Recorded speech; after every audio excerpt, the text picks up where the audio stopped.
All right, I think we are live. All right, guys, thanks for tuning in. This is a live tutorial. We're going to do a rose sketch with our copic markers that we just picked up from Hobby Lobby.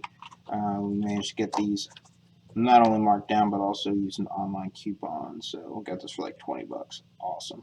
We're going to start off with our neutral grays. This is kind of our first time really messing with these. So I'm going to start off with the real light ones and then kind of build it up. I'm just going to use the light ones for sketching. We'll kind of go from there. I tend to kind of hold a few of them sort of in my hand so I can change back and forth. I'm going to use the brush tips from the Copic. We've got the wide tip, but I'm going to use the brush tip so I can vary line width. So we're going to start off with our really light gray. This is a 0. This might not even show up. We're also going to be trying this Canson paper here. I like to get some bleed proof stuff as well. This is the Canson marker pro layout. It's made from marker paper. It's pretty light and transparent, so you can easily trace over an image. But I'm going to be just looking at an image today. They've got a rose picture. I just pulled that up off of Google, and then I've got it displayed here on my iPad. The great thing about the iPad, of course, is that you can zoom in quite a bit and really get in on that detail. So that helps out a lot. You can kind of get in there, and for me, my eyes are getting a little older from all these years of tattooing, so it's nice to be able to give them a little bit of a break. So I like that. I also like to use this while I'm tattooing as clean glass screen, so I can easily disinfect it as well, and I can really get in there for like portraits and things of that nature. So we're going to start off with the basic shape, and we'll kind of. Sorry for those guys that have already been doing this forever, but I'm going to kind of try to do this as simple and as broad as possible. So we're going to start off with our basic shape here. So real light, we've got our 0 here. You can see it's just barely, might not even be showing up on the camera there, but I promise you it's here. So we'll start off with a real basic shape here. We're going to do this kind of quick. Well, almost forgot. I'm going to do a speed art for this also. You can bear with me 1 second. Go ahead and get this going. So I'll put my iPhone up here. There we go. Now we can do time lapse. So a whole lot of work. There we go. Alright, so we're going to speed through. Just get our basic layout for the petals. We're not going to worry too much about shape and dimension. I'm not going to necessarily try to do an exact representation of this as much as just kind of a real loose idea, mainly for time purposes. I got here early to the shop this morning, and starting to get a little hungry. But I promised myself I would actually do this tutorial, so it's half of how I rationalized buying a new set of markers amongst everything else. So we've been slowly kind of getting as much stuff as possible to kind of get this done. So, apologize for the rough edges, both on the tutorial and the drawing as well. We're just going to kind of get a loose shape for these roses here, and we can always tighten it up later, so don't get too stuck. I think the hardest thing with most people starting out when they're drawing, really the difference between obviously being able to draw and not being able to draw is not only practice, but it's really the confidence in yourself as well. So not to get too hokey, but sometimes you just got to kind of trust that you're going to get there, even if you don't know, how you're going to get there in a way. You just got to, trust that you're going to end up, the more you mess with it, you're going to end up at the finished product or as close to it as you want, and you just kind of stand by it. That's a big part of it. I think if you don't believe that you can draw, you're going to have a real hard time with it, and if you believe that you can draw, you might be really confident in stuff that maybe other people don't, think is as great as you do, but you keep practicing at it, and eventually you kind of get to where, you need to be, where you want to be with all that stuff. So it's really a lot of just confidence, being a tattoo artist for so long and starting so young, it really, I had to kind of just, what they say, fake it till you make it, you got to kind of, be confident in your abilities, even sometimes before your abilities are there, you're gonna make mistakes in life. When you're dealing with tattooing, you certainly don't want to make a lot of mistakes, but they're there. People ask me from time to time, practically every couple tattoos, people will say, "You ever mess up?" And I always laugh. It's kind of a joke in a way, but it's like every tattoo in a way has some small flaw or error, and you just play it where it lies. You kind of make it part of what you're doing. Nothing ever kind of is perfect. You try to do your best with it. You certainly try to. Whoa, we got an alarm there. Yeah, make sure to set that. Certainly try to make sure that you don't have any critical, crucial, errors where it counts. But sometimes you just kind of do your own thing. We used to say back in the day that if you mess up something enough, you just call it your style. you know? So there's lots of little stylistic things that kind of come out of just kind of maybe not hitting it exactly where it should have been, or maybe just kind of like letting it flow. Just I think that's the whole idea of being an artist is creating and like to say sort of letting the canvas and the tools speak for themselves in a way, which just means sort of letting go of being super precise. I mean, that's never necessarily been, my exact ability. There's some people that can, 100% replicate, and just make things, gorgeous, and then they kind of have a little hard time, of creating an original kind of image, you know, sometimes I've been a little bit more able to kind of think outside the box, and I struggle a little bit more with finished products. Really kind of like bringing that last little bit home, and really dialing it in. And outside of tattooing, especially in the art world, I spend less time kind of creating as much time as I'd like to be creating. So I tend to kind of struggle a little bit more with making it look a little more finished, whereas with tattooing I have so much more time in it. And you just kind of spend more time doing it. I spend, you know, 12 hours a day when I'm tattooing, just, really trying to hone in things. And sometimes you're kind of, clients coming back in, multiple sessions just to kind of make it look, as good as it needs to be. I always kind of, reminded of someone once said great art is never really truly finished. It's just simply abandoned. There's always something that you can do more with a piece of art. Every time you look at it, every time a client shows up, it's kind of like, hey, we could spruce this up. And once you're in there, then, all my clients know if I can get you in the chair for 5 minutes, you might be sitting for an hour or two, just kind of dialing it in, making it look, as good as it could, and kind of applying everything I've learned, constantly growing as artists. So we're always kind of, changing our outlook and applying what we've learned from our last, tattoo or drawing or painting or anything. So our outlook is constantly changing. So I tend to really like single session pieces, single session, art, especially. So I can really just kind of sit down, knock it out, learn from it, and then apply it to the next tattoo or the next, piece of art, whatever might come into the picture there. So we've got our basic kind of outline here. Like I said, we definitely got a few lines and things to cross over, but we're so light in this that it's not going to really matter too much. And again, I'm not worried too much about getting it exactly like the photo for this. If I really wanted to do this exactly like the photo, I would have laid down, a tracing of the image. I did print it out if I needed to do something like that. I could use an overlay. This marker paper is so light that you could place it underneath of it. You can tell this is kind of like spreading through the back a little bit, but it's not spreading to the bottom, so that's good as well. So we've got kind of our basic shape here, and we just have to kind of build it back up. See a little bit of technical. I just got to put a little pressure on it. There we go. All right, so this is our number 2 Copic sketching gray marker here. So it's going to be the next step up. And we're just going to refine some of the details a little bit. Again, we're not going to worry too much. We're going to be a little tighter on our line work and moving around, start honing in some of our shapes. So we'll slow down a little bit of our hand speed, but not anything too much. We're still going to be just flowing a little bit with it. We're going to see kind of how dark it really picks up. So not a major step, just a little bit, enough that, our lines are starting to kind of matter a little bit now. So we want to make sure not to throw too many dark lines, where we don't see them. Just hint at where we see a few dark shapes. Not get too worried about where we're at just yet, but still noticing that we're committing a little bit more to the shape. So where you see it darkest, kind of definitely put it in there. And if you're a little unsure of an edge or a shape, just kind of let it be. Don't necessarily stress too much about it. You can come back in and hone it. So I always kind of work on the things that are a little bit more definite. I definitely know, where this line and that line are kind of going.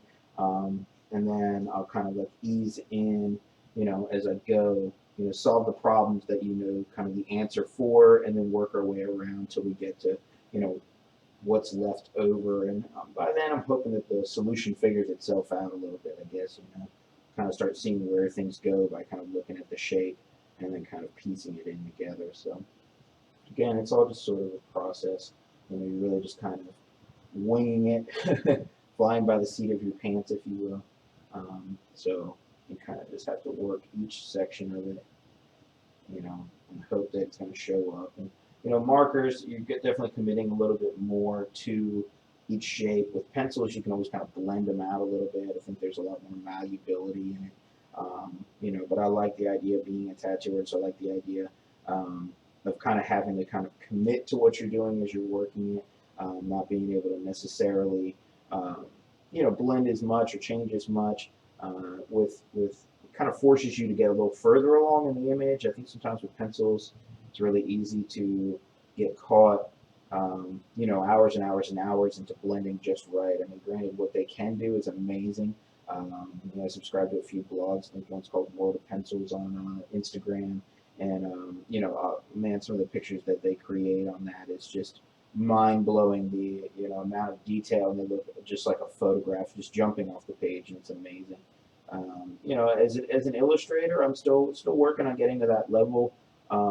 Mentally, I think as far as commitment to an image, and to time and to dedication, it's a lot of things that I'm still even as a tattoo artist, 18 years almost, and I think 16, 17 years or more in this industry, and still kind of working on sitting down long enough. Sometimes I wonder if I'm not a little, ADHD, if we aren't all, but really in our world, sitting down. I have a little 7-year-old kid, so sitting down was hard before, and now it's even harder. But spending 16 hours on drawing one piece certainly is a little bit high in the time frame. So I try to kind of do stuff that's going to give me a little bit of that art bug, help me exercise and work it out. It's like anything else. Putting in a little bit of time every day sometimes is better than putting in a lot of time once a year. You're going to learn more from those small little battles than you are going to, from just doing one epic kind of thing. Some people can pull that off, man, but I think over the years I've learned that a little bit of practice every day goes a lot longer than a big project or big thing just once, every few months. And I try to kind of remind myself of that so that I can approach small things. I think kind of be able to approach it with a little less concern. If I make too much of a to-do about it, sometimes the weight of the expectation can really kind of weigh you down.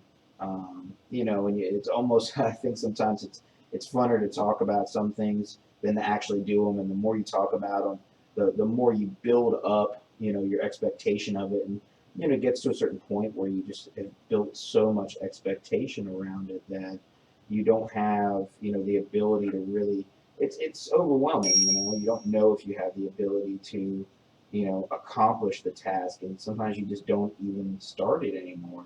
It becomes one of those like woulda, coulda, shouldas as opposed to something that you did do. So I try to kind of approach things with a little less degree of, seriousness in a way. I kind of just try to, apply a little bit of fun. Have a good time with it. Don't make too big of a deal of painting or drawing. I mean, it's great. I certainly believe that it's a blessing and a gift. That not everyone is necessarily blessed with, but it is a skill that you can learn through practice. And I mean, I also remind myself every day there's so many amazing, talented people that, honestly, like people that are out there that are significantly more talented than myself, that, and that still work, normal day in, day out jobs, whether it's, in an office or in a factory and, a mechanic, just all sorts, all walks of life, man. I mean, really art is something that's fundamental. Being able to convey, a story through images is something that goes back to cave people times. So, I mean, I do believe that it's deep down inside of us. A lot of times when people ask me, like, how did you know, or when did you start? And, I'm always I've always described myself as an artist, and always been an artist. It's kind of an excuse for being kind of a little out there and a little eccentric and a little different. But in the same respect, it's also because art was kind of one of those things that was the first, real, oh man, that looks good. You did a good job on that. And so I wanted a little bit more of that, good feeling of positive reinforcement. And so I just kind of kept going with it. So I'd say in some degrees, some people are a little more naturally inclined. Some people's environments are more conducive, a little more time, a little bit more on their hands. Maybe a strong kind of people around them, whether it's just kids of their age or, whether it's their parents or what, that are kind of encouraging what they do, even in the beginning when it doesn't necessarily look like, anything sometimes, it's just kind of like great job, just kind of encourage them a little bit. But that good feeling, that positive reinforcement can kind of push you a long way. And an opportunity to be able to do this for a living came along. My father was a great help with that as well. Really, I wouldn't be a tattoo artist if it wasn't for my dad. And honestly, my dad, it's probably taken him a decade, to really come around. He's not a tattoo person. He doesn't have tattoos.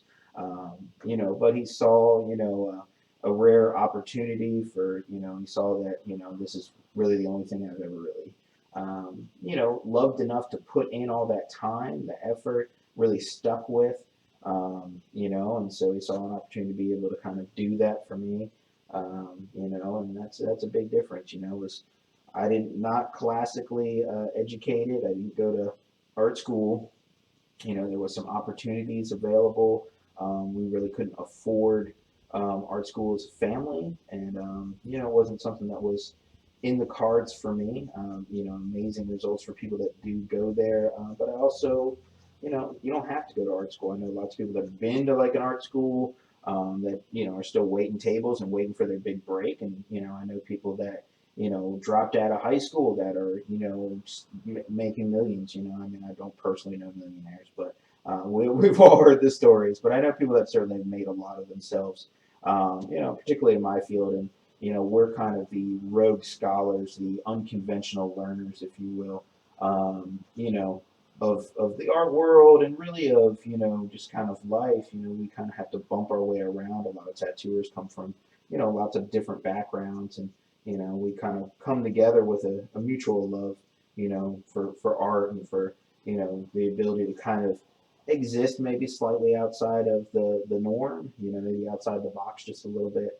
Of course, we pride ourselves on being a little different, but it's a different industry these days as well. It's not as much the freaks and geeks as it was, as our freaky punk rock days, in the beginning of shock value and all that. And, as life goes on, we've gotten older, where a lot of us are, now doing stuff. We all have kids, we're, the soccer moms and dads of, of the world. We're part of the PTA, we're just normal people, and there's not anything necessarily different about, an artist, and a regular person. It's really just kind of, I think the words that we use and how we describe ourselves, that really kind of teach our own, tell us our own story, and tell our story to others, how you describe yourself, really, if you call yourself an artist, you just might be an artist, I mean, I think, you have to create, some art, and that's important, but, you can be an artist, and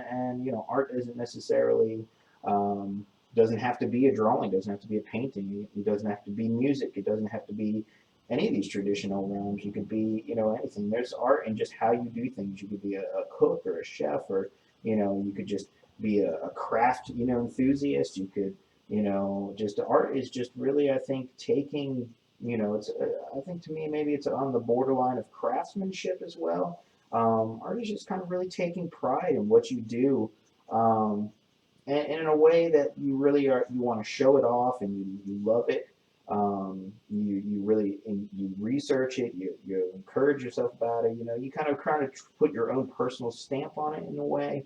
I know a lot of people that argue with that, and maybe say that art has to exist on certain rules or ideas, but I think that's kind of that contradiction to art itself. That's maybe the art industry, the art machine, the business of art and the art of business, I think it's artists just kind of putting your soul into things, you know, really kind of loving the process of doing, you know, the passion of it, and kind of going from there, you know, really kind of just putting everything, your essence into what you do.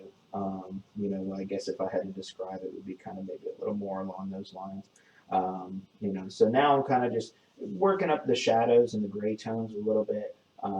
You know, trying to kind of establish a forward movement. So you'll see in the front it's a little bit lighter. So I'm pushing everything in the back. You know, and kind of that's why I said it's not too important to worry so much about where everything is, because you're also going to shade out some of these details and these little lines, and it's going to just become a real subtle kind of texture. Again, I'm not worried too much about exactly matching the image. You know, being a tattoo artist, I tend to simplify a little bit, make things a little more tattooable.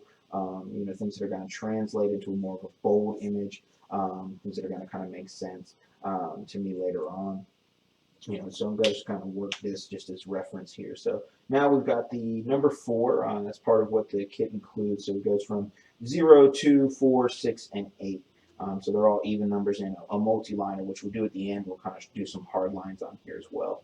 So I'm going to kind of get in there and sort of get these areas that are a little bit darker on the shape, you know, and start kind of building those out. So now, you know, I'm not going to worry so much. I'm not going to necessarily line around the whole pattern. I'm just going to kind of work in the dark areas and spread it out a little bit more. So this is a little bit more shading kind of and kind of working in the darks. And then I might actually try to blend some of these markers. I'm going to use a lighter tone to blend the marker out. So I'm going to kind of work with that a little bit. This is our number 2. So you can see it's kind of, you know, just blending that out a little bit more. So there's a little less control than I might like on this right now. But I think that's also just a part of the learning curve. And I have used, this is the first time I've really kind of messed with copic as well as on the marker paper. I usually use the Prismas.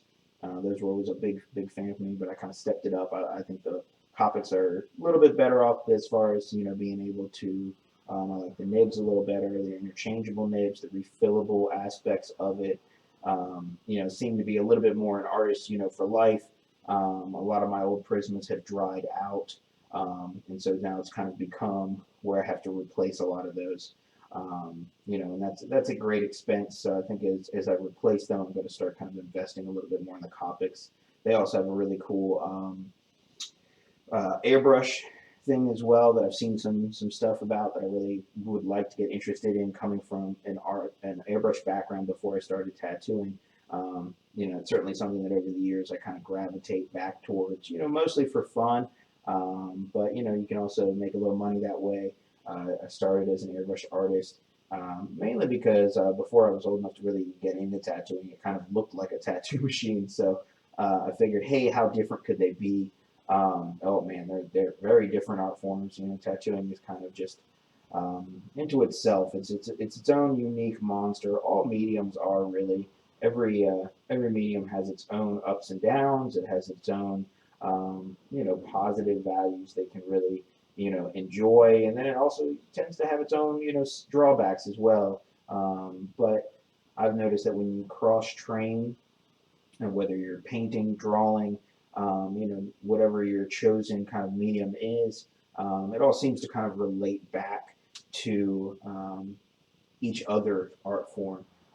So sometimes I'll be drawing and I'll kind of think of a tattoo design, or, you know, that's kind of normal, but I'll be, when I'm painting a lot, I'll be, you know, tattooing, and I just, in a way, I feel a brush, you know, in my hand. I kind of feel more of a brush stroke.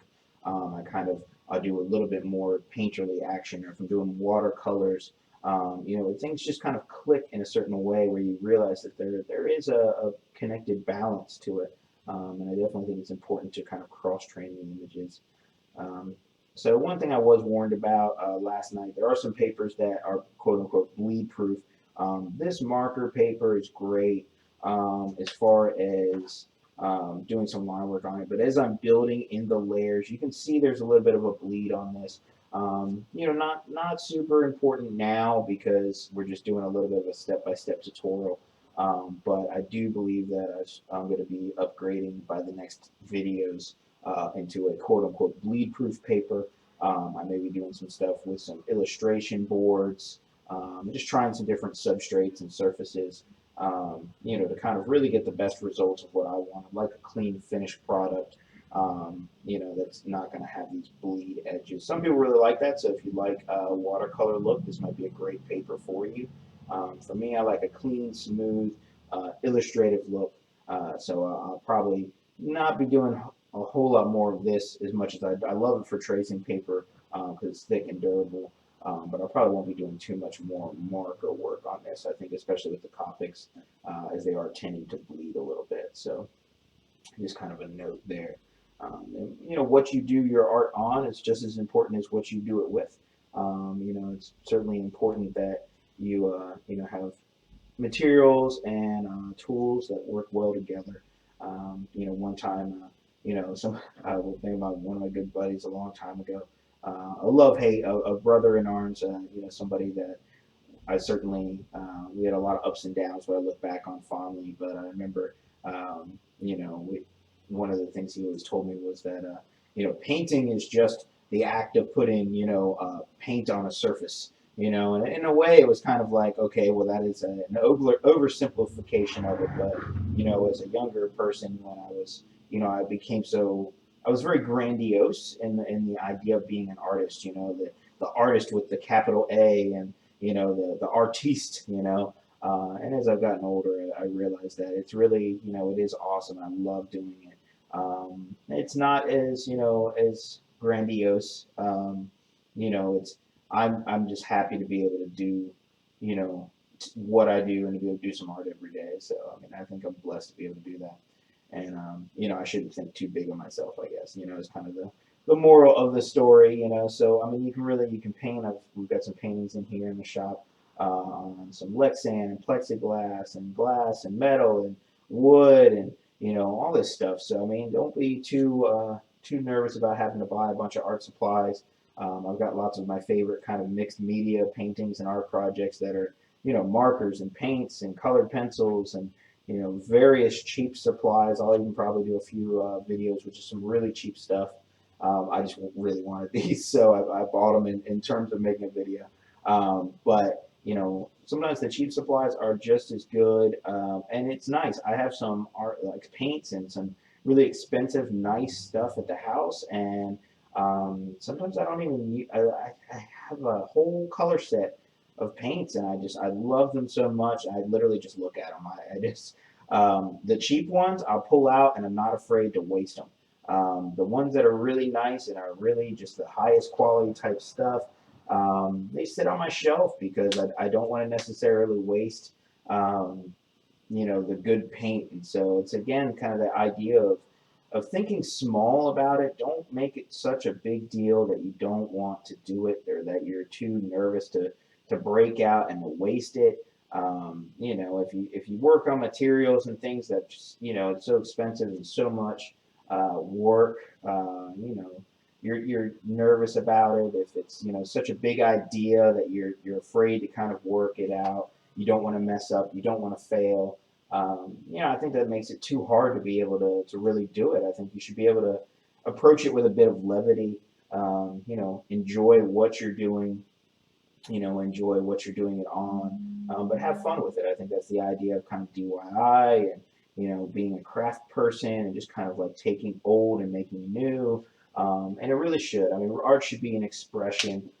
It should be fun. It shouldn't really be this super serious thing, and in my opinion. I think people might disagree, but art should definitely be something you enjoy doing. For me, I know over the years I've certainly used it to work out some sorrows and some sadness and help me get through a few breakups and a few things, but I don't necessarily anymore. Art is something I enjoy. It's one of the few times I really just get to sit down and have some time to myself and work out ideas and just let my brain go, just maybe listen to some music.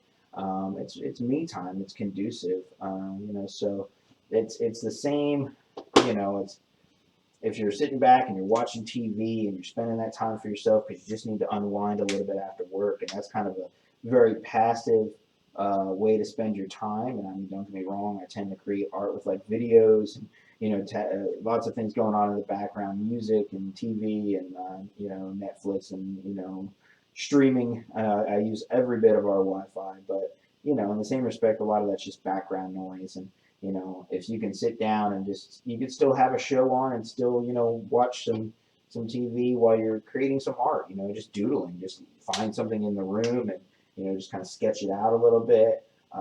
You can, you don't have to have a big setup about it. It doesn't have to be a big to do. Just doodle. Doodle is, doodling and kind of little sketching is sort of the beginner end, but it's also kind of the most freeing art project you can do. Is just to take it really light, get yourself a little sketchbook, just kind of be able to just kind of take it around with you and just don't make it overthink it. Don't even look back too much on what you're doing.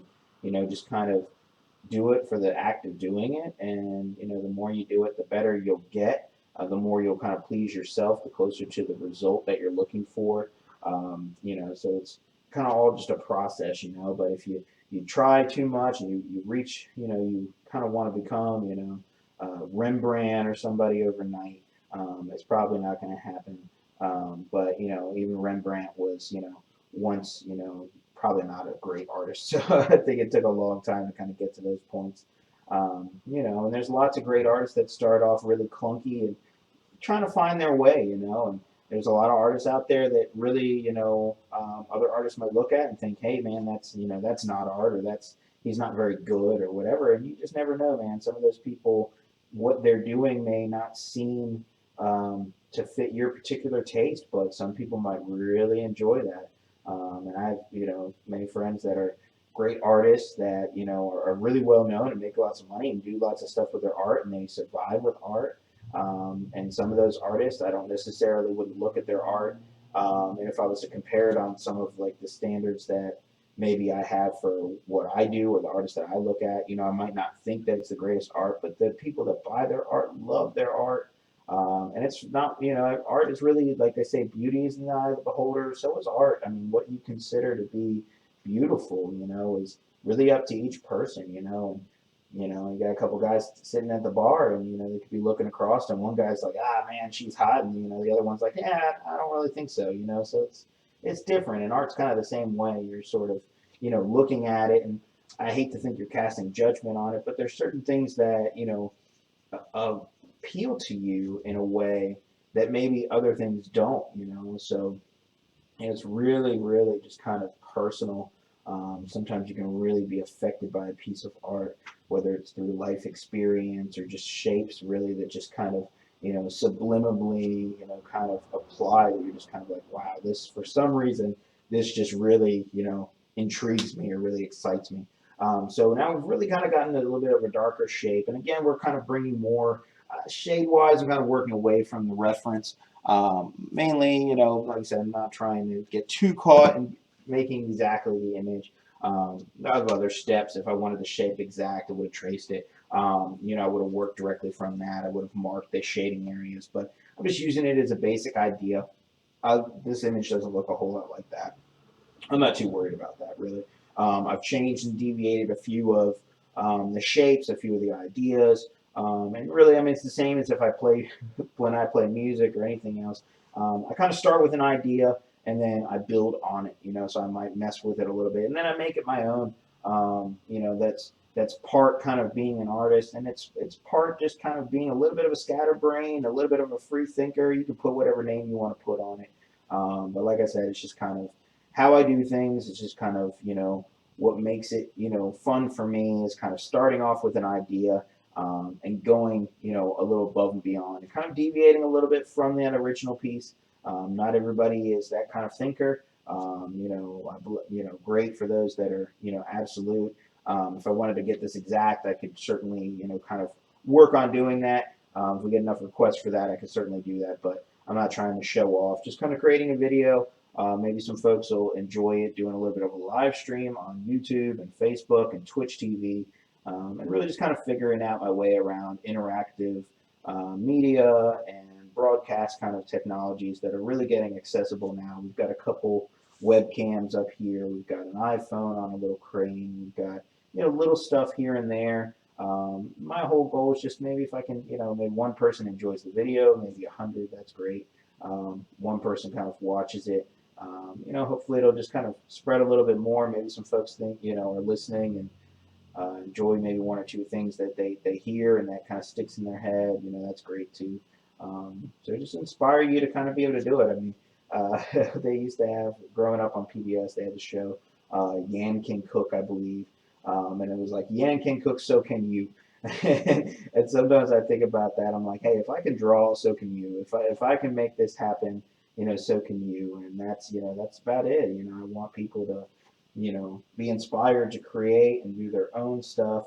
I'm certainly always inspired by other people.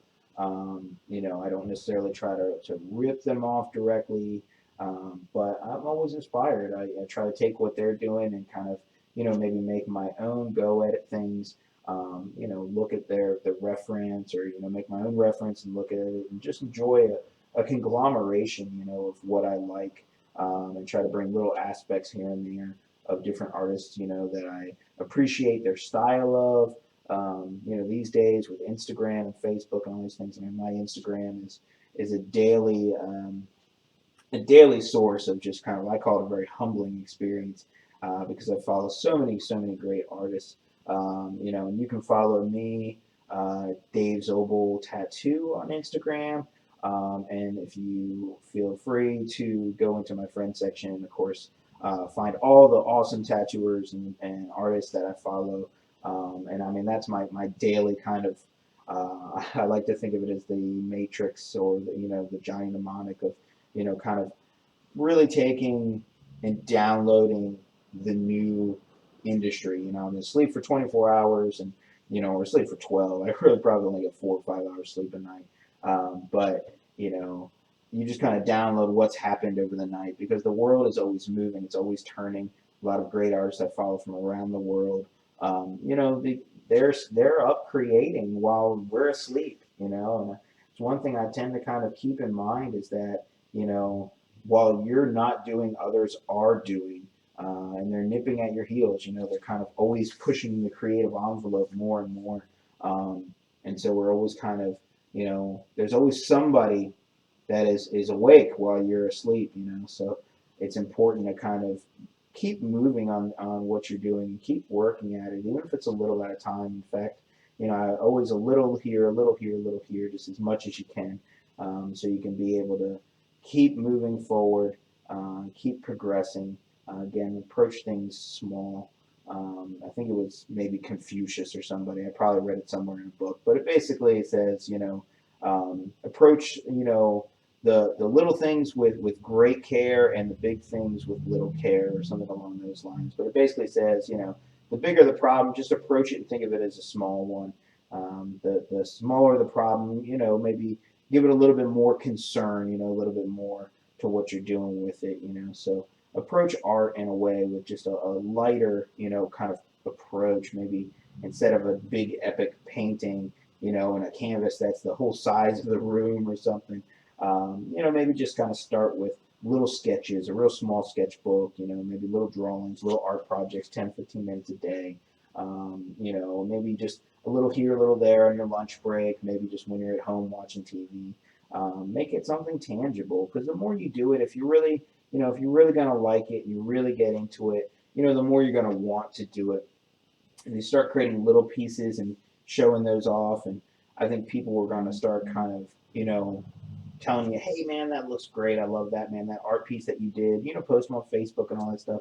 You're going to start receiving some positive feedback. Most people are inclined to positive feedback. I don't think you're going to get a lot of people that are like, that's awful. They are, just totally delete them. They're not your friend. Or you just kind of stand by the old adage, like, beauty is not as beholder. Art is relative. Any of that stuff. But I think the more you do it, the more you show it off, the more you'll get some positive feedback from it, and some good critique as well. If you do have art friends, or you are an artist, don't be afraid to kind of get get a little feedback from them, and don't be afraid to hear things you don't want to hear. Because a lot of times it's constructive criticism. It's important to hear. Sometimes it's personal. Sometimes it's just kind of like how they do it.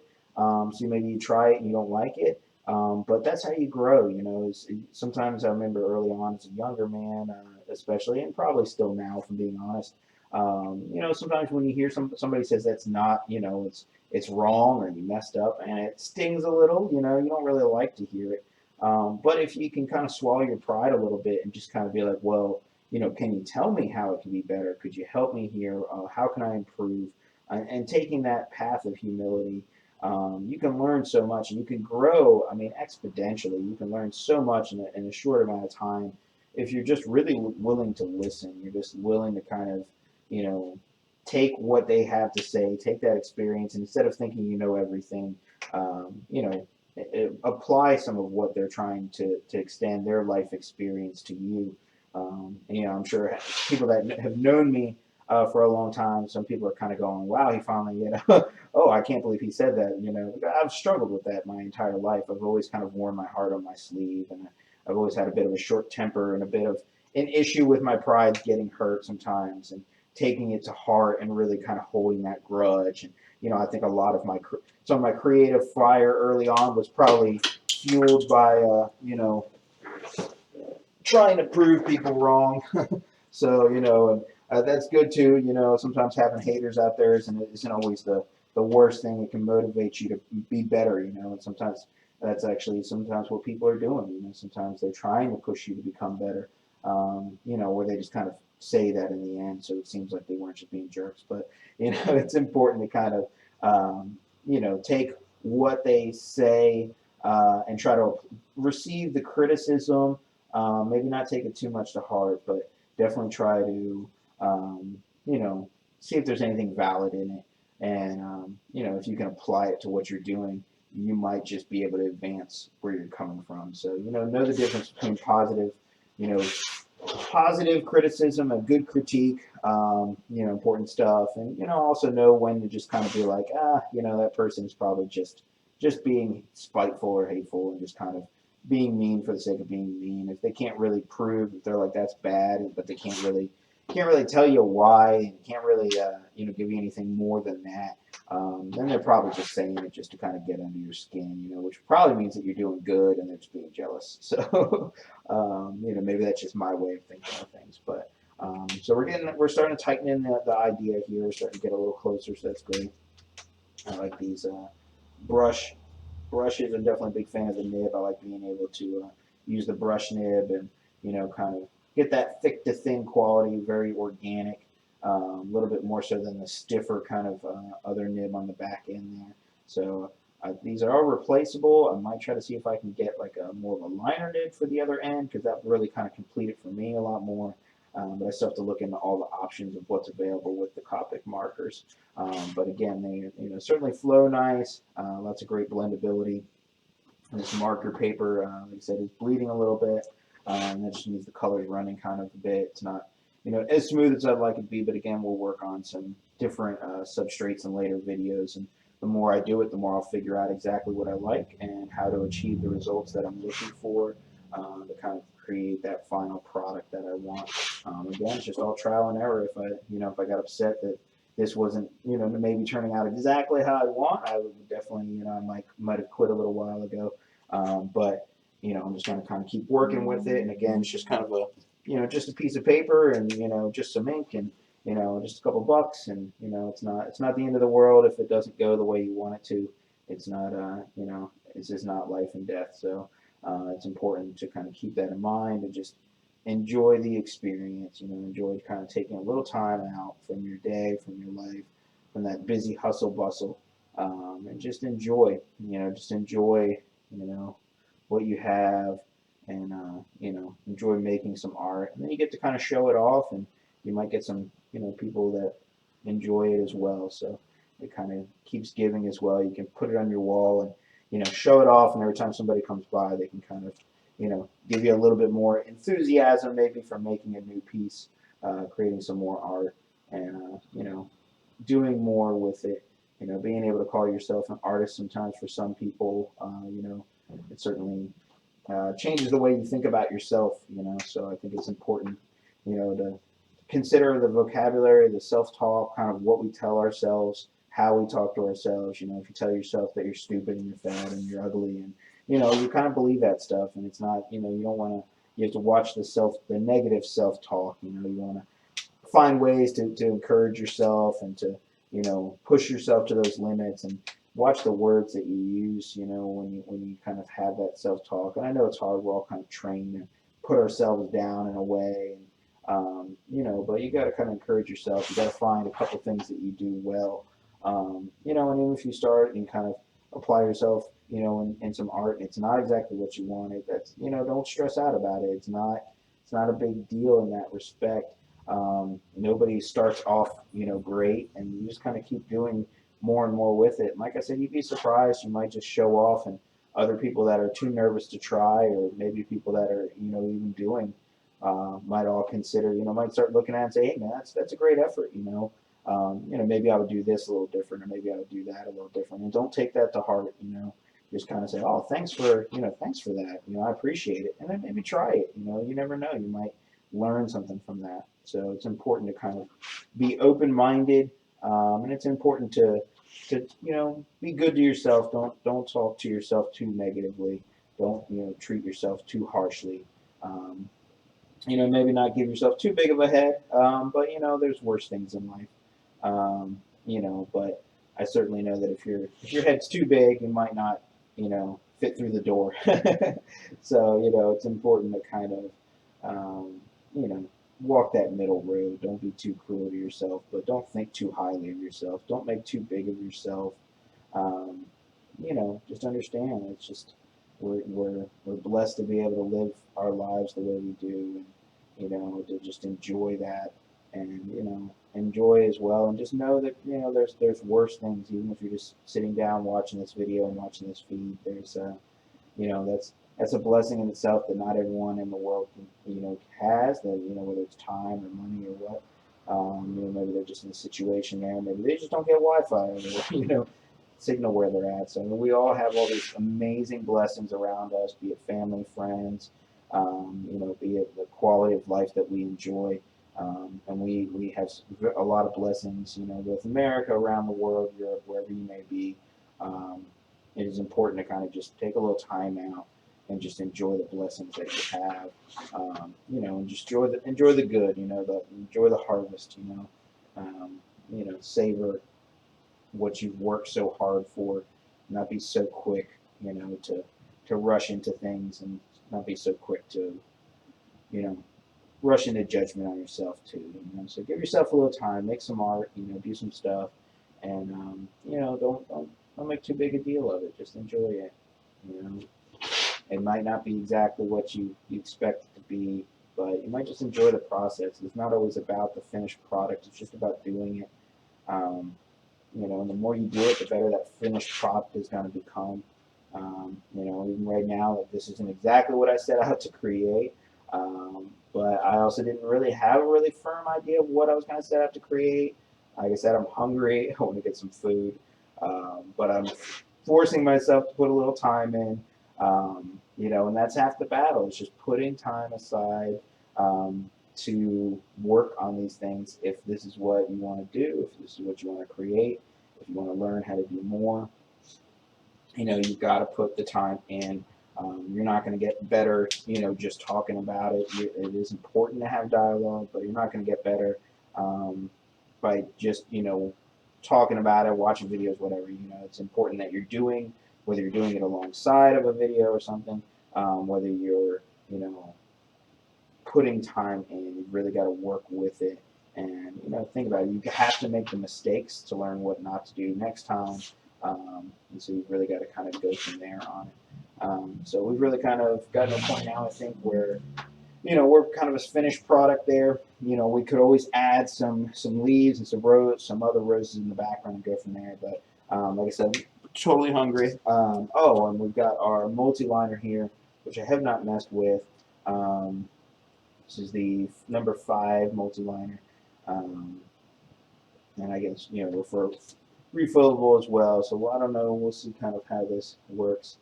This is more of like an illustration tool, like from design for tattoos or something along that nature. So you can kind of see where, you know, Very nice, clean line along the edges here. This watercolor paper is a little bit more conducive towards, um, creating.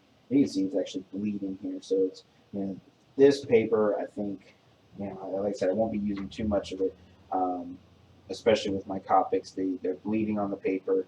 It's kind of spreading out. So, big fan of the copics. I'm not a big fan of the paper here.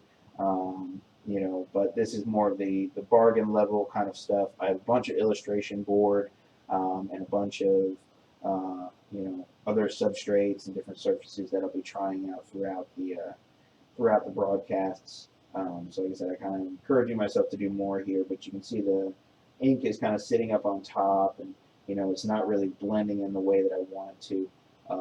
But overall, I'm happy with sitting down and kind of creating a video. That was kind of my goal. So that was the big thing. Sometimes just showing up is half the battle there. It's one of the most important parts. It's just showing up, getting yourself out of bed, getting yourself out of your funk and out of your normal kind of thing, and just showing up for class. That's the biggest thing. Is just kind of putting a little time out for yourself there. I don't know what that signature is. Maybe we'll improve that later. But I appreciate everybody watching, and hopefully we'll have more videos to come later. I'm going to go get something to eat and get my day started. So thanks for tuning in.